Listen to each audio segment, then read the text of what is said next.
Hey, ¿qué más pues? Bienvenidos a Café, el podcast de la Vaivén allí, ¿cómo vas? Juanfe, muy bien, bienvenidos a todos los que nos están escuchando.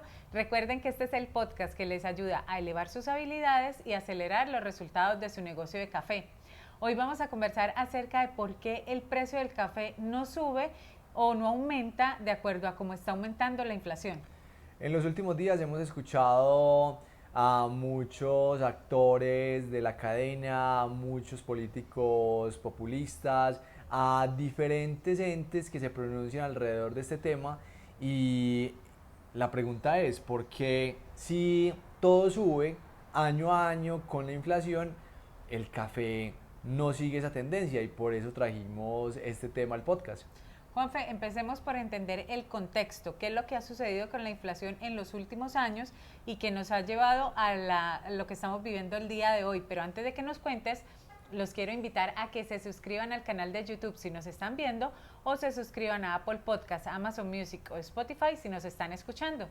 En los últimos años hemos visto que la inflación se ha disparado gracias al tema de la pandemia, a todo lo que han tenido que hacer los diferentes países para abordar este problema con la impresión de más dinero. Eso hace que aumente el consumo y al aumentar el consumo pues se suben los precios y ya los países pues lo que están haciendo es tratar de disminuir esa inflación y controlarla.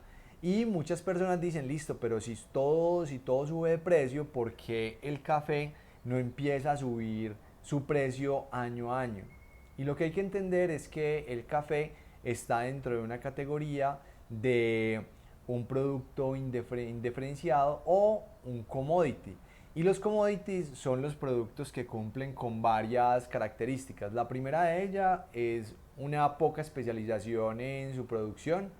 La otra son las pocas barreras que existen para entrar al negocio. Cualquier persona que tenga una finca, pues compra unos almácigos de café y puede sembrar café y puede empezar a producir. No hay unas barreras muy altas a nivel tecnológico, a nivel de conocimiento para la producción de café. Y lo otro es que como no hay tanta diferenciación y no hay barreras, muchos actores que ven en el café una oportunidad de negocio pueden entrar con mejores tecnologías, con mejores procedimientos y obtener unos costos mucho más bajos en la producción. Entonces todo esto hace que el café no se comporte según la inflación, sino que se comporte según la oferta y la demanda. Y en la medida que vayan entrando muchos más actores a producir café de manera más eficiente y empiecen a ofrecer café mucho más barato, pues hace que el precio empiece a bajar. Y por eso los productos básicos, que no es solo el café, en los últimos 150 años se ha visto una disminución del precio. Y esto hay que entenderlo porque es economía y es cómo se mueve el mercado, no hay otra forma. Y con esta última parte que mencionas, entonces, ¿cuáles son las etapas que se llevan a cabo para tasar el precio del café? Cuando un producto sale al mercado, tiene tres etapas. La primera es la etapa de un producto nuevo, que es donde se invierte en innovación, donde se invierte en marketing, donde existe solo un actor que puede vender ese producto y ahí el precio se pone muy alto, que es lo que deberían buscar los actores que están diciendo y están exigiendo que el precio suba según la inflación. Eso es lo que deberían estar haciendo, innovando, invirtiendo en marketing y siendo los únicos que ofrecen ese producto, que de hecho Colombia ya lo ha hecho en el pasado, que fue lo que se hizo en la década de los 60 con la estrategia de Juan Valdés, que hicieron unas inversiones en marketing soportadas en un muy buen producto e hicieron que el precio del café colombiano subiera y se diferenciara de los demás. Pero llegamos a la segunda etapa, que es una etapa de madurez, que es donde la masificación del producto novedoso pues empieza a interesar a los competidores empiezan a copiar y se empiezan a ver productos similares en el mercado. ¿Qué fue lo que pasó con los productos de Centroamérica, con los productores de Centroamérica que empezaron a diferenciar sus regiones, empezaron a hacer una estrategia de mercadeo muy interesante con sus diferentes orígenes de café y empezaron a comerle ese espacio que tenía el café colombiano. Y ahí el precio empezó a bajar y se empezaron a estabilizar los precios. Y llega la tercera etapa, que es la etapa de masificación, que es cuando ya actores del mercado ven el negocio muy interesante, empiezan a entrar de manera muy eficiente, con economías de escala muy grandes, con tecnologías mucho mejores, con inversión en logística y empiezan a bajar el costo de ese mismo producto y empiezan a ofrecer al mercado el mismo producto mucho más barato, que es lo que ha pasado con los cafés suaves producidos en Brasil con unos costos muy bajitos, y por eso es que el precio ha venido bajando, porque en la medida que se vayan especializando los competidores y van ofreciendo costos mucho más bajitos y ofreciendo precios más interesantes al mercado, pues lo que el mercado va a hacer es irse con el precio más bajo, y ahí es donde estamos.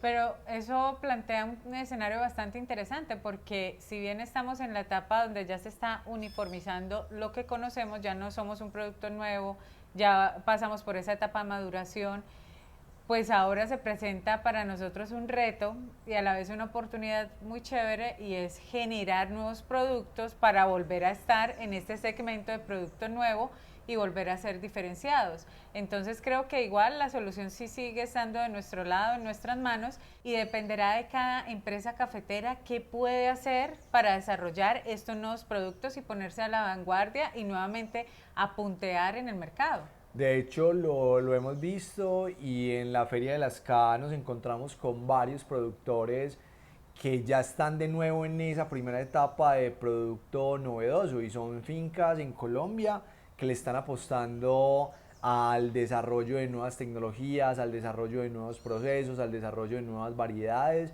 y los cafés de esas fincas tienen precios muy altos, pero porque le están apostando a estar en esa primera etapa del ciclo del producto, y eso es lo que deberíamos estar pensando y lo que deberíamos estar discutiendo.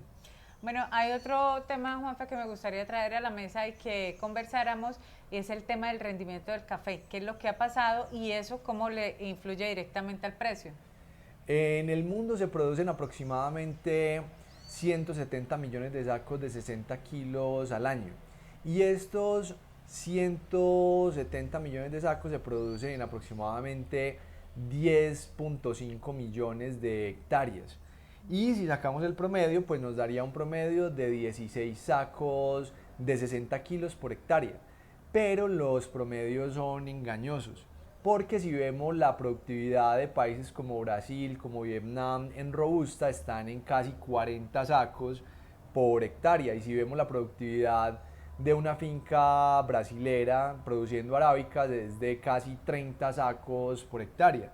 Y si lo comparamos con países como Colombia, como Costa Rica, como Guatemala, que están en promedio entre 16 y 18 sacos de café por hectárea, pues hay una diferencia gigante en productividad, y no se pueden comparar los costos de producir 30 sacos por hectárea que de la producción de la misma hectárea de 16 sacos. Entonces ahí es donde se empieza a desnivelar la balanza, y los que van a ofertarle el precio, pues en un caso que pongan en la mesa dos cafés que sean con un perfil diferente, con un perfil parecido, pues el que va a hacer primero el negocio es el que ofrezca mejor precio. Entonces ahí tenemos que empezar a generar las estrategias según nuestras capacidades, porque si no tenemos las capacidades para disminuir los costos sustancialmente, pues nos tenemos que ir a la primera etapa de innovación, de generar productos nuevos, si queremos seguir en el negocio, porque con toda seguridad van a seguir entrando participantes, van a empezar a entrar muchos más productores. Ya China se está metiendo en el negocio del café porque está viendo una oportunidad grande, y cuando ellos lleguen a esas productividades que tiene Vietnam y tiene Brasil, ¿dónde vamos a quedar? Entonces ahí es donde tenemos que empezar a hacer la tarea, a generar mayor innovación, a generar mayor competitividad, pero no en la disminución de costos, sino en cómo elevamos la percepción de valor de nuestros cafés para no salir del mercado. Bueno, esperamos que este episodio les ayude a elevar sus habilidades y a acelerar los resultados de su negocio de café. Recuerden pasar la voz, que si no son ustedes, son amigos o familiares que necesitan escuchar la información que compartimos a diario aquí en Café, el podcast de La Vibe. Este espacio es de ustedes, pueden preguntar, pueden comentar, si les está gustando el contenido del podcast, nos encanta que nos lo hagan saber porque eso es lo que queremos, estar en mayor contacto con ustedes. Que estén muy bien y que tengan muy felices cafés. Chao.